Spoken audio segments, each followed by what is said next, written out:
네, 안녕하세요. 여러분들의 구독과 좋아요로 이 채널이 유지되고 있습니다. 네, 영상 속도는 1.5배를 추천드리는 바이고요. 항상 구독자님, 멤버십 회원님들에게 감사하다라고 말씀을 드리면서 제 본 영상은 추세 기반형 투자 분석 영상이기 때문에 참고만 해두시길 바라겠습니다.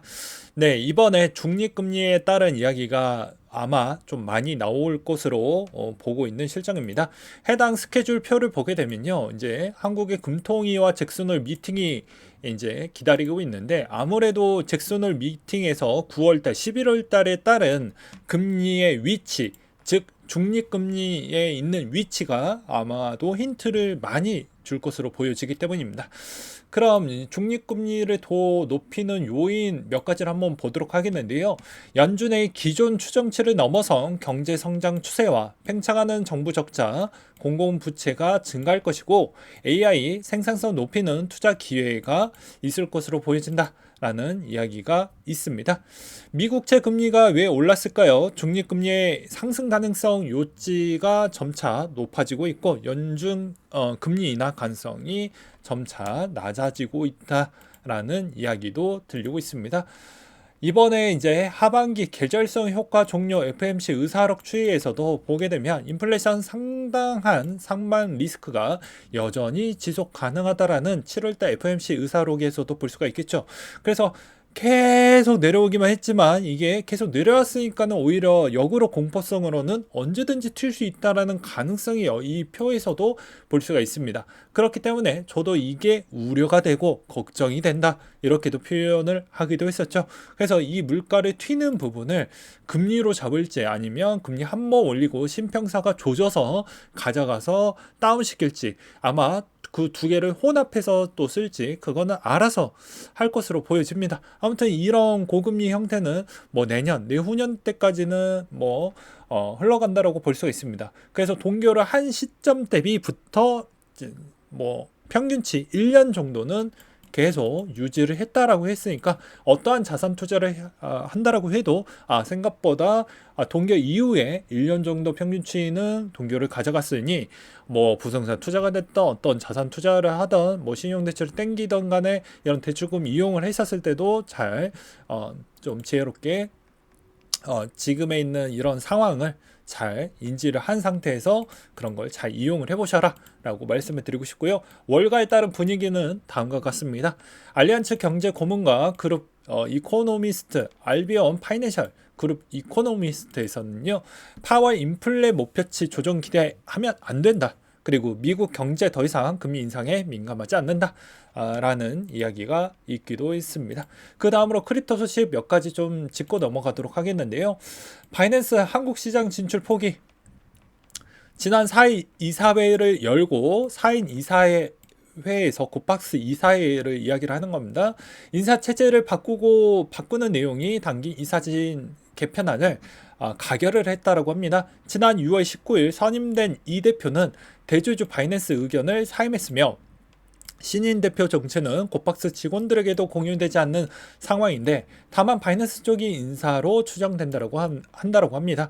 지난 2월 바이낸스 아태 지역 대표를 곱박스 대표로 선임을 했고요. 곱박스가 금융정보분석원에 제출한 가산자산 사업자 변경 신고 심사가 계속 지연이 되자 4개월 만에 당시 곱박스 부대표였던 이 대표의 자리를 앉혔고 2달도 안 돼 이사진 다시 물갈이하면서 바이낸스가 한국 시장에 물러날 채비를 하고 있는 이야기가 돌고 있다고 합니다.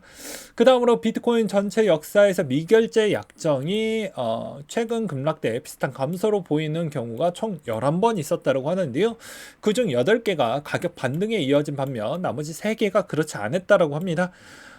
그리고 이번에 잭슨홀 미팅에 따른 내용으로서도 보게 되면 파월이 연설을 하고 11일에 걸쳐서 15% 하락했던 경험치가 있었다고 하니까 변동폭 매우 컸다라는 걸 알 수가 있겠죠. 우리는 잭슨홀 미팅에 있는 발언 요건에 있어서 선물을 하고 있는 그런 구독자분들도 분명히 있을 것으로 보여지기 때문에 이런 것도 잘 보시면서 대응을 임하시길 바라겠습니다. 연설은 8월 25일 23시 5분에 예정이 되어져 있습니다. 비트코인 지난 10년간 비트코인 가격의 200일 선을 한번 돌파를 했던 기억이 있으면 다시 들어오려고 하는 형태가 계속 반복을 보여주었기 때문에 이번에도 거의 비슷한 형태가 나오지 않겠냐라는 의견들도 있기도 했고요. 그 다음으로 스페이스X 1분기 흑자 전환에 따른 내용들이 나와주기도 했었는데요. 간단하게 요약을 드린다고 하면 이렇습니다. 자, 1년 전으로 한번 시간을 되돌려서 한번 보자. 주 대표가 주경 대표예요. 1년 전 6월 16일 누군가 비트코인 미친 듯이 던지고 있다라는 내용을 주경 대표가 공유를 해주기도 했었죠. 그래서 이 물량이 어디에서 기어 나온 거냐에 따른 감록 을박이 있었는데요. 테슬라를 의심했던 사람이 한 분 정도가 있었다라고 합니다. 그래서 이 내용도 뭐 테슬라 CFO 입장으로 본다라고 하면 이 변동폭이 너무 크다 보니까 그 변동폭을 어느 정도 좀 최소화시키고자 해서 약간의 뭐 좀 자산의 재조정이 좀 필요했다라고 언급을 하기도 했었죠. 아마 기억나실 분들은 아마 기억을 나실 거라고 생각을 합니다. 그래서 이때 당시에 한번 있었고 그 다음에 이제 스페이스X 슬슬 상장 시기가 다가오다 보니까 이번에도 대량 매각이 또 이루어졌는데 이 시점을 좀 이제 조각 맞추기를 좀 하다 보니까 아무래도 이제 적자에서 흑자로 전환될 시기에서 비트코인이 요즘 힘을 많이 못 쓰고 있다 보니까 이게 이제 도움이 안 되니 어느 정도 비트코인을 팔아 제끼면서 흑자로 좀 선회시키지 않았냐라는 내용을 볼 수가 있습니다. 그러니까 이분의 분석한 경기도 웨일님이 분석한 내용 기반으로 설명을 드리고 있는데요. 여기서도 이제 추정으로 과거에 이제 테슬라 집단 쪽에서 움직였던 패턴을 보게 되면 비트코인 매도 물량이 쏟아나왔던 시기에서도 대략 한 달 정도에 따른 갭이 있었기 때문에 아무래도 매각하겠다가 아니고 매각을 이미 했을 것이다 라고 이분은 주장을 하고 있는 실정입니다. 그래서 당시 테더가 보유하고 있는 비트코인 매도가 이어지는 것이라고 생각을 했었는데 지금 보면 테더와 스페이스X 번갈아가면서 시장에 충격을 좀 준 거 아니냐. 그래서 이번에 좀 많은 하락이 이루어졌을 거라고 생각이 든다. 유동성이 좀 적으니까 뭐 한두 개만 더 팔아도 밑으로 내려 꼰질 수가 있죠. 그렇게 좀 생각을 해보시면 될 것 같습니다. 그 다음으로 러시아 디지털 루블 테스트를 한다라고 하는데요. 세계에서 21번째로 CBDC 테스트하는 국가가 되기도 했습니다. 네.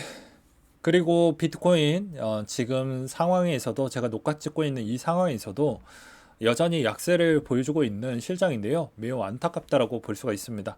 제가 뭐 예상하고 있는 가격 추이를 이야기를 했던 게 비트코인이 야 떨어져라 한다라고 해서 저는 힘이 없어요. 예. 제 일개 유튜버에서 가장 구독자가 낮잖아요. 그렇기 때문에 제가 줄 수 있는 영향력이 거의 없습니다. 근데 아무래도 이걸 또 안 좋아하시는 분들도 있겠지만 저는 뭐 어떤 상황이든 간에 일단은 결과값을 내야 되는 존재입니다. 그래서 누군가는 저를 싫어하는 사람도 분명히 있을 거고 누군가는 저를 좋아하는 사람이 있겠죠. 그렇지만 이런 상황으로 흘러가고 있는 패턴에서 이렇게 좀 보고 있구나라는 걸 그냥 공유를 드리는 바입니다.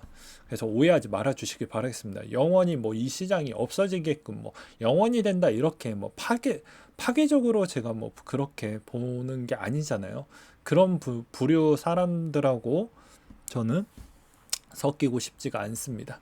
그 다음으로 이제 마지막 이야기로는 핫 월렛 개인 지갑 중고 구매에 따른 오해라고 되어져 있는데요. 이 내용 좀 재밌더라고요. 자, 나노 중고 거래하면 위험하다라고 하는 사람들이 있는데 그건 아니다. 왜 그러냐면 간단 명료하게 보게 된다고 하면 그냥 초기화 시켜가지고 쓰면 된다라는 내용입니다. 초기화 쓰면 기존에 있었던 그 해당에 있는 그 문구보다 지갑의 이제 비밀번호 니모닉이 바뀌잖아요. 그걸 따로 잘 기록만 해두면 쓸만하다라는 겁니다. 근데 이거 가지고 뭐 해킹이 된다 안 된다 뭐 이런 이야기도 많이 도는 것 같기도 합니다. 아무래도 뭐 중고에 있는 물량들도 좀 꽤 많이 있으니까 그런 오해 부분도 분명히 나올 수도 있을 것 같아요. 왜냐면 내가 여기에서 한 푼, 두 푼 그냥 저 뭐 소액만 여기 담으려고 뭐 쓰려고 하는 건 아니겠죠. 그리고 또 이런 거에 돈을 또 많이 쓰려고 하시는 분들이 또 약간 좀 부담이 많이 되니까 중고 부분 또 찾아보시는 분들도 있을 것 같기도 하고요. 그리고 이제 뭐 자, 이 닉네임 지지파워님께서 저를 항상 응원해 주셔서 정말 감사하고 있습니다. 항상 이분 같은 경우에는 장투 스타일이다. 단타 소질없고 희망의로 방송 많이 되어봤다면 저 같은 영상 꼭 봐주셨으면 좋겠다. 방송 약간 지루하고 그럴 수 있지만 돈 버는데 좀 도움 많이 된다. 저도 이런 문구 하나하나 보는 게 마음에 쿡쿡 잘 와닿습니다. 물론 제 영상 재미없고 뭐 얻을 수 있는 부분도 누구한테는 뭐 필요 없는 정보라고 할 수도 있습니다. 그렇지만 저는 어떻게 보면 초보자도 챙겨야 되고 거기에 어떻게 보면 중수, 중고수이신 분들까지도 다 포용을 해야 되는 입장이다 보니까 그걸 다 만족스럽게 영상을 만들기가 좀 어렵다라는 거예요. 조금 더 어려워지면 이야기가 어려워지고 조금 더 쉽게 하면 만족도가 떨어지게 되고 그리고 누군가는 해당에 있는 요점만 이야기해달라고 하는데 이것도 정말 어떻게 보면 입맛 맞추기가 쉽지가 않겠죠. 그래서 지금의 이런 형태로 콘텐츠가 자리 잡히긴 했지만 계속해서 조금 더 연구를 해서 더 질 좋은 형태로 좀 바꿔보려고 노력을 좀 해보려고 합니다. 네. 그리고 다음으로 여전히 8월, 9월 달은 힘든 비중이기 때문에 여전히 잠깐 휴가를 갔다 오셔서 머릿속도 약간 좀 정리를 하시고 그렇게 보내는 날로 보내는 것도 나쁘진 않을 것 같습니다. 네, 오늘 내용 여기까지 준비를 했고요. 이상으로 마치도록 하겠습니다.